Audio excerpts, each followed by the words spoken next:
নমস্কাৰ, কবিতা খাউন education YouTube চেনেললৈ সকলোকে স্বাগতম জনাইছোঁ। মই এখন এতিয়া মিটিঙলৈ যাবলৈ ওলাইছোঁ। মিটিংখন হৈছে ৱৰ্ল্ড ব্ৰেষ্ট ফিডিং ডে, মাতৃ দুগ্ধ দিৱস। তালৈকে যাবলৈ ওলাইছোঁ। মই ইয়াৰ ভিডিঅ'টো ঘৰৰ পৰাই ষ্টাৰ্ট কৰিছোঁ। বাকীখিনি আপোনালোকক জনাম। এতিয়া গৈ থাকোঁ। আজিকালি 1 বছৰ 1.5 বছৰ 1.5 বছৰ মানলৈকে 1.5 বছৰ মানৰ পিছত লাহে লাহে গাখীৰ খোৱাটো বন্ধই কৰিছোঁ। মিনিমাম আপুনি 2-2.5 বছৰলৈকে ধুনীয়াকৈ খুৱাব পাৰে, মানে ভাল সেইটো বেবীটোৰ কাৰণে ভাল। আপোনালোকৰ কাৰণেতো ভালেই, বেবীটোৰ কাৰণে বহুত ভাল, বহুতখিনি ভাল। হাই লেভেল প্ৰটেকশ্যন দিয়ে মানে আৰু নিজৰ প্ৰটেকশ্যনৰ কথাটো আছেই। কেঞ্চাৰ বিষয়ে বাইদেউ কৰিছিলে নে কিবা কিবি ক'লে? বিভিন্ন বেমাৰ আজাৰ আৰু এটা কথা কৈ দিছোঁ এইখিনিতে, মানে ব্ৰেষ্ট ফিডিঙৰ কথা নহয়, মই আপোনালোকক সমূহীয়াকৈ কৈছোঁ। এতিয়া বাচ্চাটো হৈ গৈছে আপোনালোকৰ, এতিয়া ভাইৰেল ফিভাৰৰ টাইম হয়হে, বহুতৰ জ্বৰ চৰ্দি হ'ব কিন্তু বাচ্চাবিলাকৰ। মই আজি ৱৰ্ল্ড ব্ৰেষ্ট ফিডিং ডে, মাতৃ দুগ্ধ দিৱস। গোটেই অসম জুৰি মানে গোটেই বিশ্বজুৰি মানে এই দিৱসটো পালন কৰা হয়। এই দিৱসটোৰ অৰ্থ এই হৈছে গৰ্ভৱতী মহিলাসকলে বা মানে কি শিশুসকলক কেনেদৰে গাখীৰ খুৱাব লাগে তাৰ ওপৰতে মানে এই মিটিংখন পতা হয়। গৰ্ভৱতী অৱস্থাৰ পৰাই অৱশ্যে গাখীৰ উৎপাদন বৃদ্ধি কৰিবৰ কাৰণে গৰ্ভৱতী অৱস্থাৰ পৰাই ভাল সুষম আহাৰ খাব লাগিব, ভাল ভাল খাদ্য খাব লাগিব, তেতিয়াহে পিছলৈ গাখীৰ প্ৰডাকশ্যনটো বেছি হ'ব। শিশু জন্ম হোৱাৰ আধা ঘণ্টাৰ ভিতৰতে মাকৰ মাতৃ দুগ্ধ খুৱাব লাগে। সেই মাতৃ দুগ্ধখিনি কলস্থান বুলি কোৱা হয়। সেইখিনি খালে শিশুৰ নানা ধৰণৰ বেমাৰ ব্যাধিৰ পৰা বাচি থাকিব পাৰে। কিছুমান শিশুৰ এই গাখীৰটোৰ মানে ব্ৰেইনৰো ডেভেলপ হয় আৰু শিশুৰ বিভিন্ন প্ৰতিষেধকৰ কাম কৰে। গতিকে শিশুক আধা ঘণ্টাৰ ভিতৰত সেই গাখীৰখিনি খুৱাব লাগে। সকলোৱে এইটো যাতে কৰে। আৰু আগতে এটা নিয়ম আছিল যে প্ৰথম গাখীৰখিনি মানে বন্ধন গাখীৰ ধুলি চেপি পেলাই দিবলৈ দিয়ে, কিন্তু আজিকালি সেইটো নহয়। সেই গাখীৰখিনি দ্বাৰা বহুতখিনি উপকাৰহে হয়।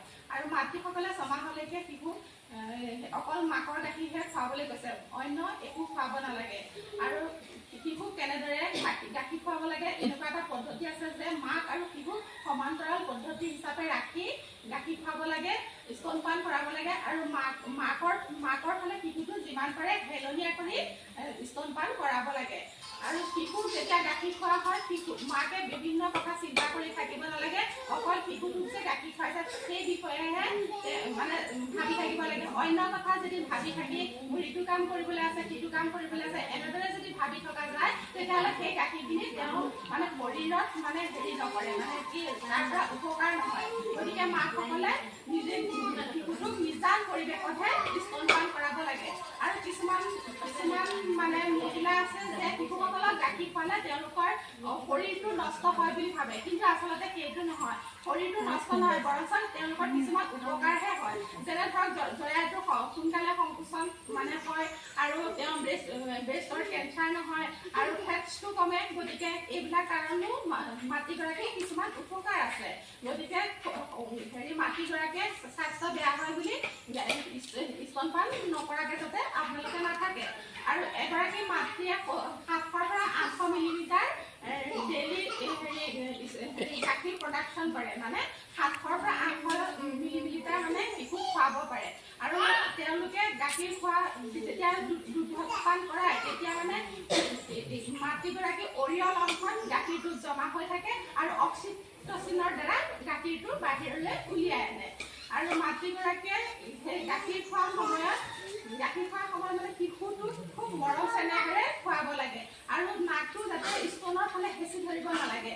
কিবা কাৰণত যদি অকণ প্ৰব্লেম থাকে, তেতিয়াহ'লে স্তনটো অলপ এনেকৈ বেকা মানে এনেকৈ তললৈ চপাই পেলাই খুৱাব লাগে। এনেকুৱা কিছুমান নিয়ম আছে, সকলোৱে জানে। তথাপিতো মই মানে উমৈহতীয়া হিচাপে আজি মিটিঙত ক'ব লাগে, গতিকে গোটেইখিনি মই কৈ দিছোঁ।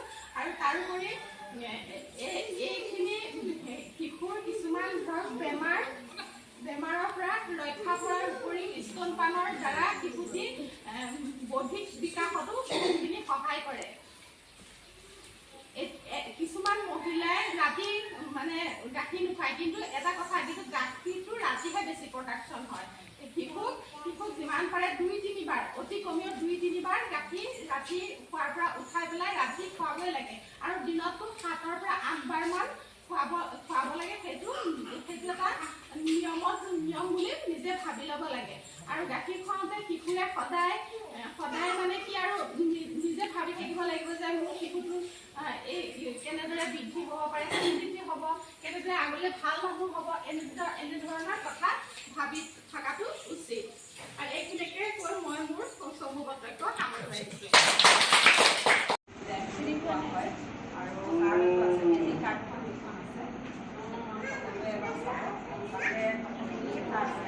যদিহে আমাৰ মাংসৰ গাখীৰ খোৱা হয়, কেৱল মাংসৰ গাখীৰ, তেতিয়া কি হ'ব, বাচ্ছাটো মানে অন্য বেমাৰৰ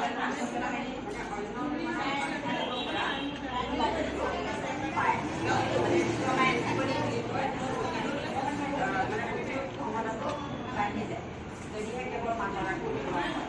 আৰু কি হয়, এই 6 মাহলৈকে চেনি, মৌ এইবিলাক আগতে এড দিব নালাগে, কিয়নো গাখীৰতে পোৱা যায় যিখিনি মানে শিশুটিৰ বিকাশৰ কাৰণে যিখিনি ভিটামিন থাকে পৰ্যাপ্ত অন্য উপাদানৰ প্ৰয়োজন নহয়। আৰু অন্য আহাৰ খালে ডায়েৰিয়া বা নিউম'নিয়া এনেকুৱা ধৰণৰ সেইবোৰ বেমাৰৰ যায়। আৰু শিশুৱে একেৰাহে মাকক আৰু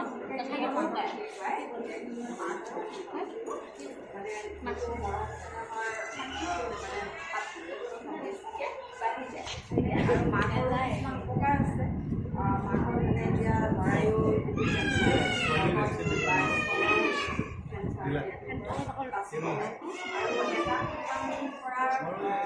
জন্ম হোৱাৰ পিছত